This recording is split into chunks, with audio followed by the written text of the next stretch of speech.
A'udzubillahiminasyaitonirrajim. Bismillahirrahmanirrahim. Assalamualaikum warahmatullahi wabarakatuh. Alhamdulillahirabbil alamin wassalatu wassalamu ala asyrafil anbiya'i wal mursalin wa ala alihi wa ashabihi ajma'in. Amma ba'd.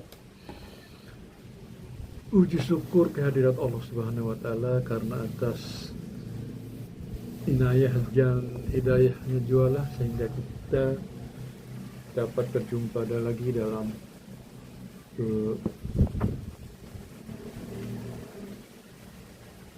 serial sejarah hidup Rasulullah dari lahir hingga wafat, yang dimana kali ini sudah memasuki episode yang ke-8. Salawat dan salam tidak lupa saya sampaikan kepada junjungan kita Nabi besar Muhammad Sallallahu Alaihi Wasallam, yaitu Nabi mulia yang sedang kita kisahkan perjalanannya beliau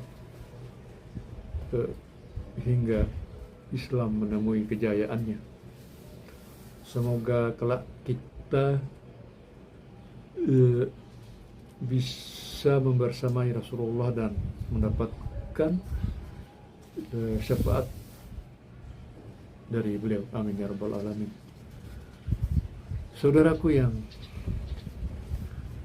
saya banggakan dan semoga dirahmati oleh Allah. Jadi pada episode yang lalu, episode ke-7, setelah dilakukan hijrah yang pertama ke Habasyah, ternyata ujian dan penyiksaan dari suku Quraisy semakin menjadi-jadi.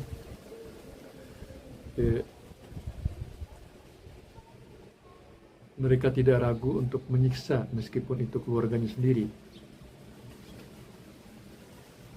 Jadi di tempat terpisah, orang-orang Quraisy tidak bisa mengambil orang-orang yang berada di bawah suaka Raja Najasyi lantaran mereka benar-benar dijaga dan diberikan pelayanan terbaik di sana.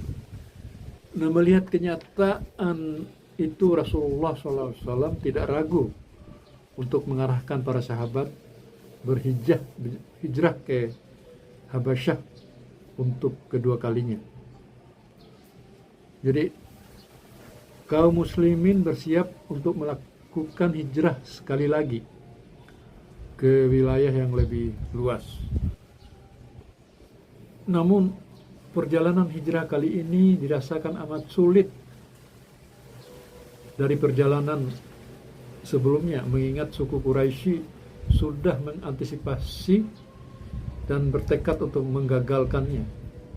Namun Allah memudahkan perjalanan kaum muslimin sehingga mereka mampu bergerak lebih cepat dari perkiraan orang Quraisy, dan akhirnya mereka sampai ke wilayah Raja Najasyi tanpa tertangkap orang-orang Quraisy yang mengejar mereka.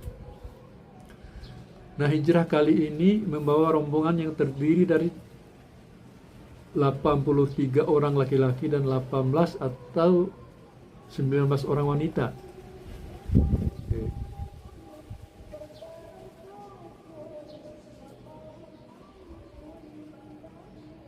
Saudara-saudaraku yang saya muliakan, namun demikian kaum musyrikin tidak pernah merasa senang bila kaum muhajirin mendapatkan suaka dan rasa aman terhadap jiwa serta agama mereka.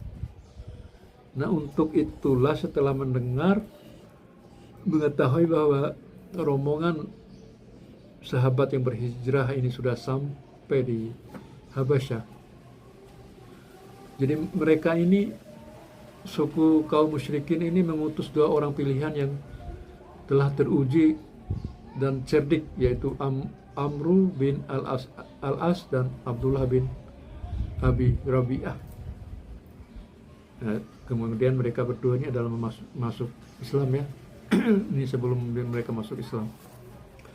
Keduanya membawakan hadiah yang menggiurkan dari pemuka Quraisy untuk Raja Najasyi dan para uskupnya, dan mempersembahkan hadiah kepada para uskup terlebih dahulu. Ini lebih cerdiknya mereka ini. Sambil membekali mereka beberapa alasan agar kaum muslimin terusir dari sana. Setelah para uskup menyetujui rencana itu, barulah keduanya menghadap Raja Najasyi.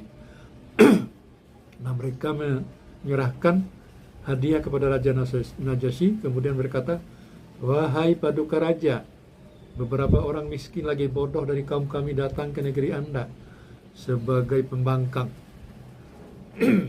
Mereka meninggalkan agama nenek moyang kami, namun juga tidak menganut agamamu. Yang lebih menyedihkan, justru mereka membawa agama baru yang tidak kami kenal. Dan Anda pun tidak mengetahuinya. Karena itu kami diutus untuk menemui Anda. Dan orang-orang mengutus kami adalah para pemuka kaum mereka, orang tua serta paman-paman mereka, agar Anda berkenan mengembalikan para pendatang ini kepada kaumnya. Tentunya mereka lebih mengetahui tentang jati diri para pendatang itu. Makian mereka terhadap sesembahan kami dan orang-orang yang mengutus kami pun akhirnya mencela mereka." Nah, para uskup di samping mereka, di samping Raja Najasyi langsung menimpali, karena mereka sudah sebelumnya mereka sudah atur. "Benar apa yang dikatakan oleh kedua utusan itu, wahai paduka raja. Serahkanlah mereka kepada kedua orang ini agar mereka dibawa kembali kepada kaum dan negeri mereka." Akan tetapi Raja Najasyi berpendapat lain, bahwa masalah ini perlu ada kejelasan dan mendengarkan pendapat dari kedua belah pihak sekaligus supaya adil. Akhirnya sang raja mengutus para prajuritnya untuk memanggil kaum muslimin, dan mereka pun datang memenuhi panggilan Raja Najasyi. Mereka sepakat untuk mengatakan yang sejujur-jujurnya tentang apa yang telah terjadi. Raja Najasyi bertanya kepada kaum muslimin, "Apa gerangan agama yang bisa memisahkan kalian dari kaum kalian dan tidak membuat kalian masuk ke dalam agamaku atau agama-agama yang lain?" Nah, mereka para kaum muslimin ini menunjuk Ja'far bin Abi Thalib selaku juru bicara kaum muslimin. Beliau menjawab, "Wahai raja, kami dahulunya adalah kaum jahiliyah. Kami biasa menyembah berhala, memakan bangkai, melakukan perbuatan keji, memutus tali silaturahmi, dan suka mengganggu tetangga. Kaum yang kuat di antara kami menindas kaum yang lemah. Demikian kondisi kami ketika itu, hingga Allah mengutus kepada kami seorang rasul dari bangsa kami sendiri. Kami tahu persis tentang nasab, kejujuran, amanah, serta kesucian dirinya. Lalu beliau menyuruh kami kepada jalan Allah guna mengesahkan dan menyembahnya. Beliau mengajak kami agar tidak lagi menyembah batu dan berhala yang dulu disembah oleh nenek moyang kami. Beliau memerintahkan kami agar berlaku jujur dalam bicara, menunaikan amanat, menyambung tali silaturahmi, berbuat baik kepada tetangga, dan menghindari pertumpahan darah. Beliau melarang kami melakukan perbuatan keji, sumpah palsu, memakan harta anak yatim, serta menuduh wanita baik-baik melakukan zina tanpa bukti. Beliau memerintahkan kami agar menyembah Allah semata, tidak menyekutukannya dengan sesuatu apapun. Memerintahkan kami agar melakukan sholat, berzakat, dan berpuasa. Nah, selanjutnya Ja'far bin Abi Thalib menyebut perkara-perkara Islam lainnya, kemudian berujar, "Kami pun membenarkannya dan beriman kepada apa yang dibawanya. Kami ikuti ajaran yang dibawanya dari Allah. Kami hanya menyembah Allah semata dan tidak menyekutukannya dengan sesuatu apapun. Apa yang Dia haramkan atas kami adalah haram bagi kami, dan apa yang Dia halalkannya adalah halal bagi kami. Karena hal itu kaum kami justru memusuhi kami, menyiksa dan memfitnah agama kami. Mereka ingin agar kami kembali menyembah berhala-berhala daripada beribadah kepada Allah, dan menginginkan kami berlaku keji seperti dahulu lagi. Tatkala mereka memaksa kami, menganiaya dan mempersempit ruang gerak kami, juga menghalangi kami dari agama kami, maka kami meninggalkan negeri kami menuju negeri Anda. Kami lebih memilih Anda ketimbang raja-raja yang lain. Kami lebih senang berada di bawah tanggungan Anda dengan harapan kami tidak akan terzalimi selama berada di sisi Anda. Dan kemudian Raja Najasyi bertanya, apakah ada sesuatu yang diterimanya dari Allah yang kamu hafal? Ya ada, kata Ja'far bin Abi Thalib. Raja Najasyi lagi berkata, bacakanlah kepadaku. Ja'far pun membacakan permulaan surat Maryam. Kahaya ain so. Surat Maryam ayat 1. Manakala mendengar lantunan ayat tersebut, demi Allah, Raja Najasyi langsung bercucuran air mata hingga jenggotnya basah. Para uskup yang ada di sekitarnya juga turut menangis hingga air mata mereka membasahi mushaf-mushaf yang mereka pegang. Setelah itu Raja Najasyi berkata, sesungguhnya ini dan apa yang dibawa oleh Isa adalah bersumber dari lentera yang sama.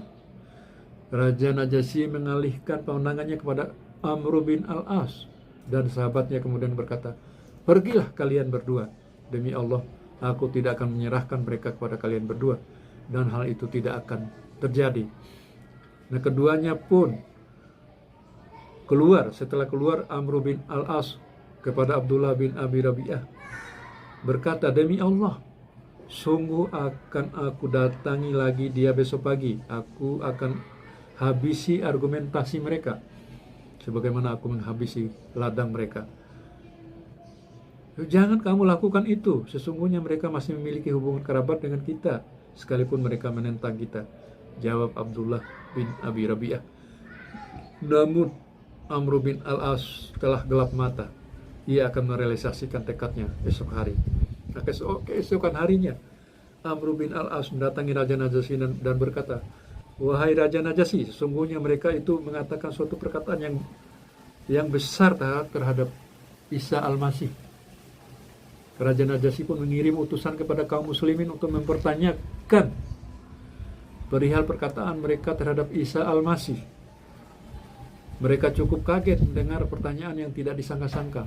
Pun demikian mereka sepakat untuk berkata jujur apapun yang terjadi. Nah, ketika mereka sampai di hadapan raja, mereka langsung ditanya tentang hal itu. Ja'far bin Abi Thalib menjawab, kami mengatakan tentangnya sebagaimana yang disampaikan oleh Rasulullah kepada kami. Beliau berkata, Isa al-Masih adalah hamba Allah, Rasulnya, ruhnya dan kalimatnya yang disampaikan kepada Maryam, seorang gadis yang ahli ibadah. Raja Najasyi kemudian memungut sebatang pohon dari tanah seraya berkata, demi Allah, apa yang kamu ungkapkan tentang Isa bin Maryam tidak menyelisihi pengetahuan kami meski seukuran batang ini. Mendengar komentar rajanya, para uskup yang ada di sekitarnya mendengus. Raja Najasyi menimpali, demi Allah, sekalipun kalian mendengus. Saudaraku yang saya hormati, Raja Najasyi kemudian berkata kepada kaum muslimin, pergilah, kalian aman di negeriku. Siapa saja yang mencela kalian, maka dia akan celaka. Siapa saja yang mencela kalian, maka dia akan celaka. Siapa saja yang mencela kalian, maka dia akan celaka. Aku tidak sudi menyakiti salah seorang dari kalian, meski dibayar dengan segunung emas.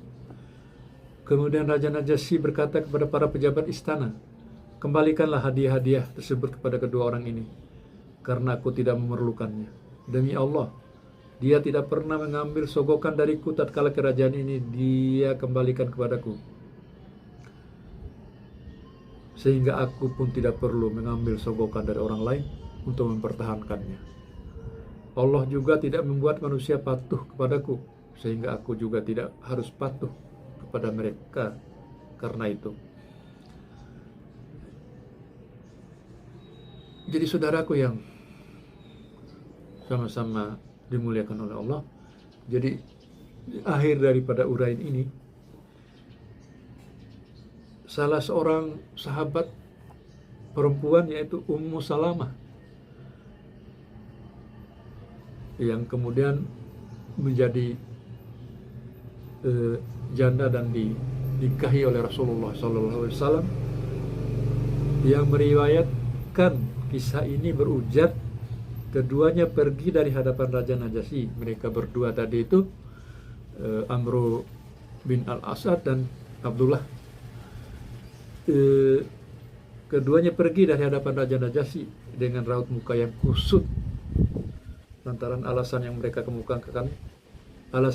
kemukakan tidak diterima sama sekali.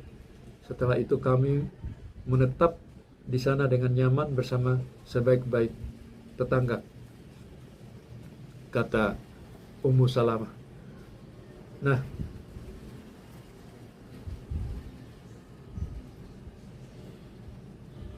Nah, itulah inti pokok dari hijrah para sahabat yang kedua kalinya di negeri Habasyah yang dipimpin oleh Raja Najasyi.